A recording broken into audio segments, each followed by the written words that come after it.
With enough planning comes enough time to call upon the help of a talented florist. Please welcome today our dynamic duo, Okishima and Simmonds. Jess and Chakai are going to talk florals with us, as well as show us a demo of how they make the gorgeous floral arrangements that adorn many a table around the world. So girls, thanks for coming today. Thanks for having us.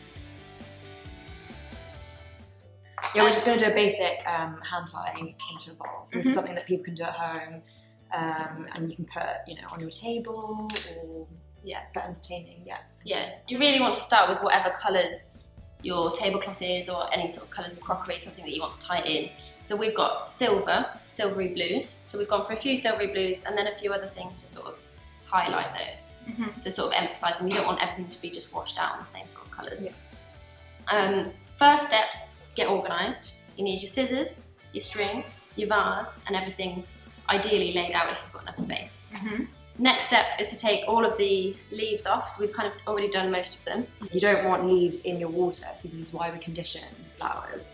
And then when you've got big pieces of foliage like this, that's going to be far too big to go into something that size, so you want to chop it down into probably thirds so that you can then work with it from there, and again, take any of the foliage off. We've gone for seasonal flowers, so we've got a range of foliages. We've got some interesting albiflora, which is more like a tropical. It's really interesting. Really popular in winter weddings as well. And then we've got lisianthus. We've got some narcissi. Oh my goodness, smells like perfume. I know, they're amazing. So nice. And it's really rare to get scented flowers really anymore. The basic skills is basically you're tying it into a spiral, that's the word. So you want to get, the first bit's quite difficult. You want to get about 3 or 4 before you start to see a shape happening. And then the basic rules is to twist and put them in at an angle as you're doing it. With smaller stems like these, you can put in a bunch at a time. Otherwise it's going to take you ages. So you want them all, you don't want them to be lost in there anyway, so if you put in 5 or 6 at once, then you can see them all. And then you just keep turning.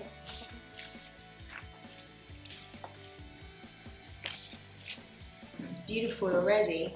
So talk us through again the flowers that you've used. So we've got white hydrangeas here, we've got thistles here, also called eryngium or sea honey. We've got white narcissus, did I already say that? Albiflora. We've got some this. This is a type of foliage, it's a type of cineraria or Senecchia. Nice and soft. Yeah, it's really interesting. And then we've got celosia, which you hardly ever see. So it's only in season for a few months out of the year, and you definitely don't get it in supermarkets. So again, it's one of those nice flowers, for florists. And things like hydrangeas really, it's worth going to a florist to get more interesting things like that. So then again, you just want to feed in foliage, again putting it all at an angle as you go around, and just equally making sure that you haven't got too much of one thing next to another one. It's about balancing it out. Yeah. But we also don't do things symmetrically, because we love that wild style. We try to keep it sort of asymmetrical, a bit flowy. That's why we kind of, when we do our spiral, we don't tend to kind of think too much about where the placement basically. We kind of, it's more of, what we see, and it's more like filling the gaps. Yeah, exactly. Yeah. And we also, there's a lot of rules in floristry about doing things in odd numbers, or this means that and that means that. We don't worry about any of that sort of stuff. We have a very natural, loose kind of, if you think it feels right, aesthetically go with it. That's already looking amazing.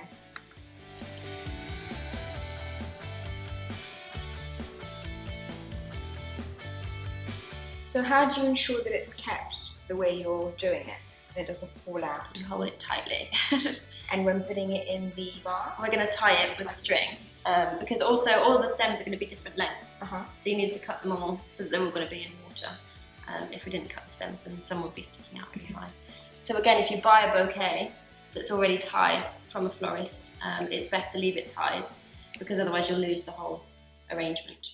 Once you kind of fall apart. And you just want to finish it off with some softer leaves a little bit lower down, so that when you put it in the vase, you don't get a hard break between the flowers and then the top of the vase. And then if you've got an assistant to cut some string, that's always great. So you want to tie it above your hand to keep it tight. Just a few times.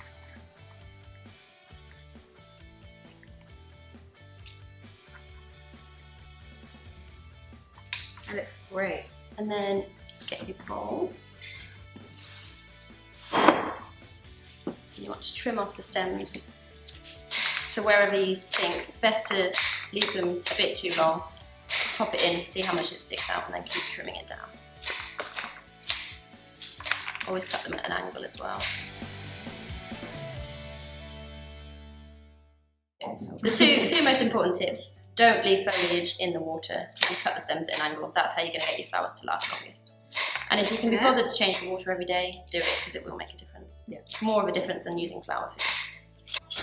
So then that should be about right. And then you just want to loosen it all up a bit again. That looks fantastic. So there you have it, a beautiful floral arrangement. So guys, if you have enough time to plan an event, then I would really recommend calling upon these girls. Thank you for joining us today, and I hope you learned a lot.